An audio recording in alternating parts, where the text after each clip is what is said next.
Welcome to OWAD Today. I'm Sophia, pilot into the universe of Chinese. Let's continue exploring some supposedly Neolithic concept. Yao is today's character. So yesterday we talked about pottery, and pottery is made in kiln.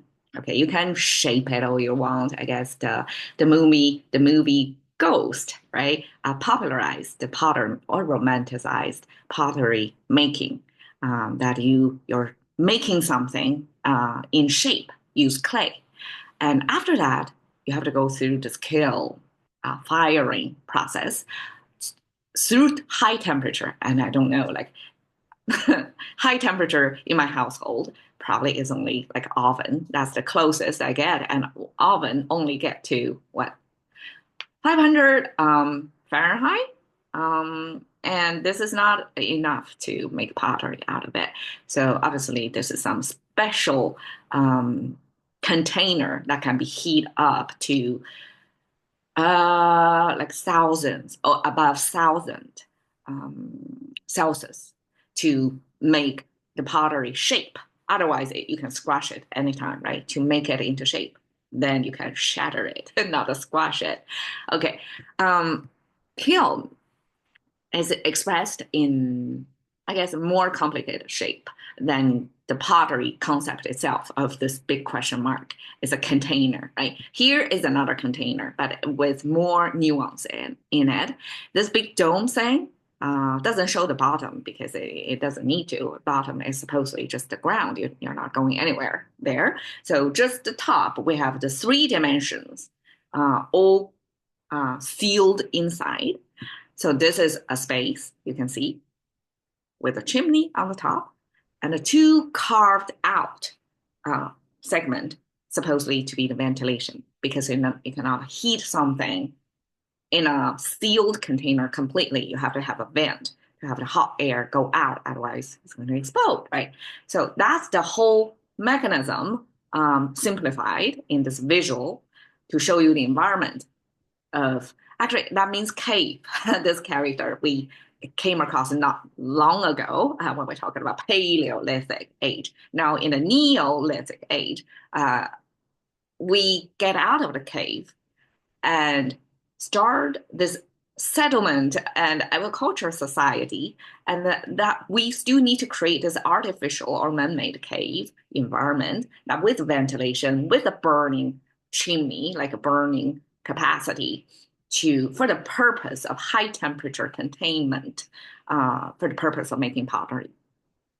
And here, in what's inside, of course, we have the fire symbol inside, this cone shape with two sparkles, simplification of fire. And then we have a lamb inside. So it seems like it's a lamb oven, right? You're making lamb meat. The lamb was expressed by this horns of the lamb with three horizontal lines, the fluffy hair of lambs. So obviously, this is lamb on fire inside this oven or kiln. So there's no pottery over there. Apparently, traditional Chinese retain the same structure, except the fire symbol got further simplified with four dots. That's a kind of spread out embers of the fire. And then we still have this simplified version of the lamb symbol under this cave. That's also kind of open up. Over here is covering every corner of that space, right? Except the ground.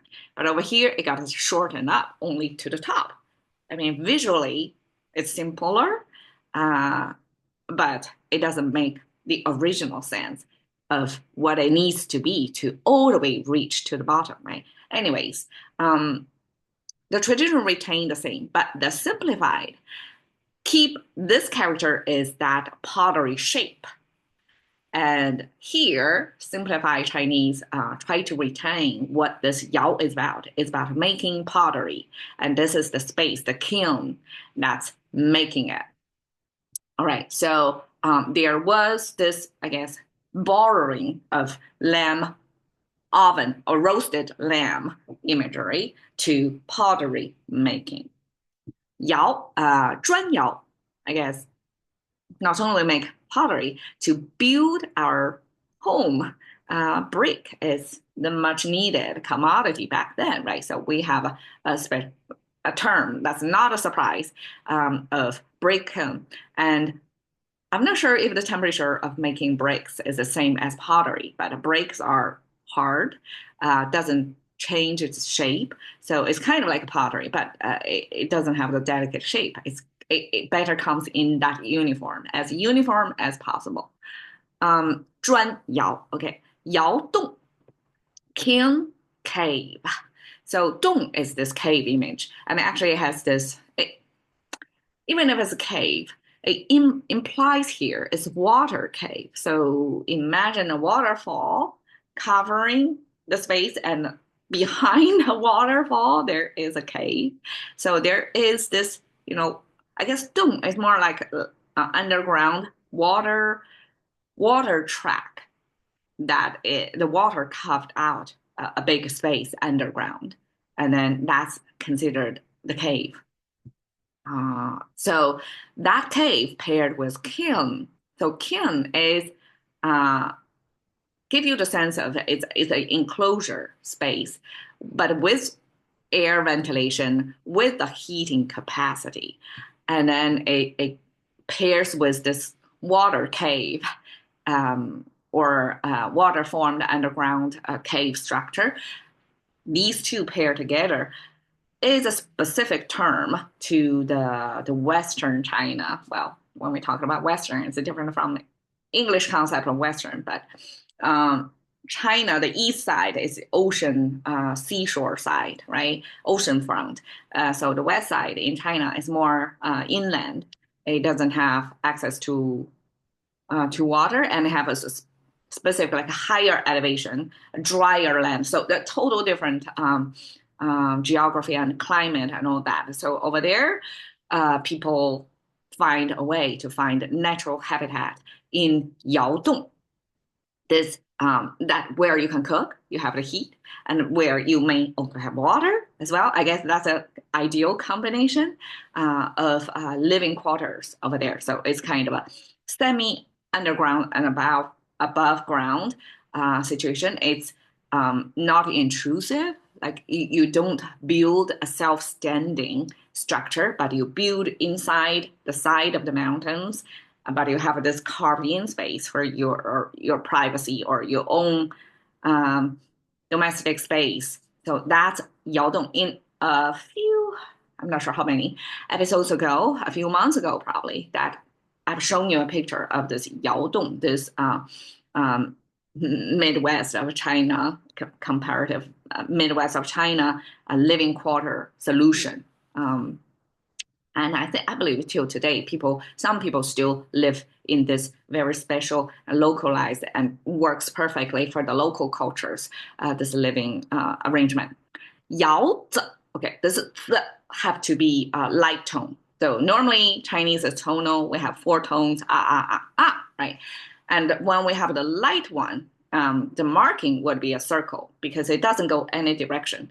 It's like a very short pronunciation. It doesn't comes with an extended tonal change. It doesn't go anywhere. So yao zi.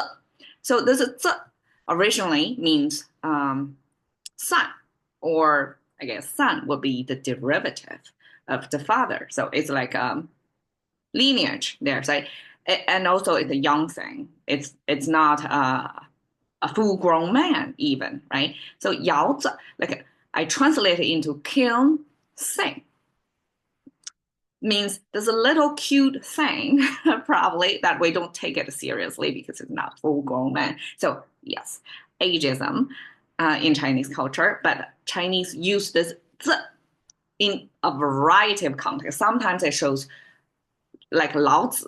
I'm not sure if you know this. Lao Tzu and Kongzi probably is a better one. It's Confucius. So when we talk about the ancient saints of Chinese, we pair with the zi as a respect to them. But sometimes you pair the zi after something that we don't take them seriously. We actually don't respect them that much. In this case, this yao zi, this kill thing, means brothel in Chinese. So it's a kind of heated place, I guess. There's some temperature in there, I guess, in a man's idea.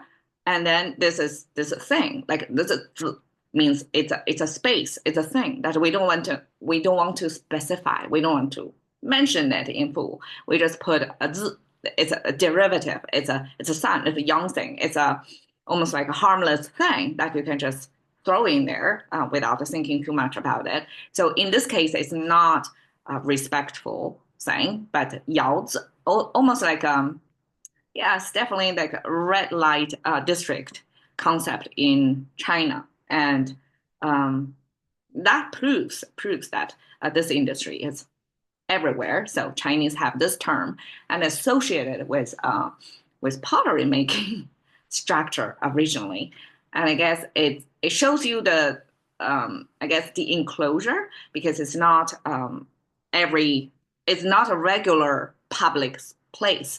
It's not a mar regular marketplace. It has heating associated with it, and then that term is dedicated to the Chinese brothel street. There we go. And this is how a kiln, probably this is not fully a kiln, how it's supposed to look like, but this is what, when I search on Unsplash, the picture shows here. Definitely this pottery thing is in a heated environment, both inside and outside, and supposed to help the pottery to get firmalized and to stay in that shape after that heat. So that's kiln. Y'all, thank you for your time. See you another day.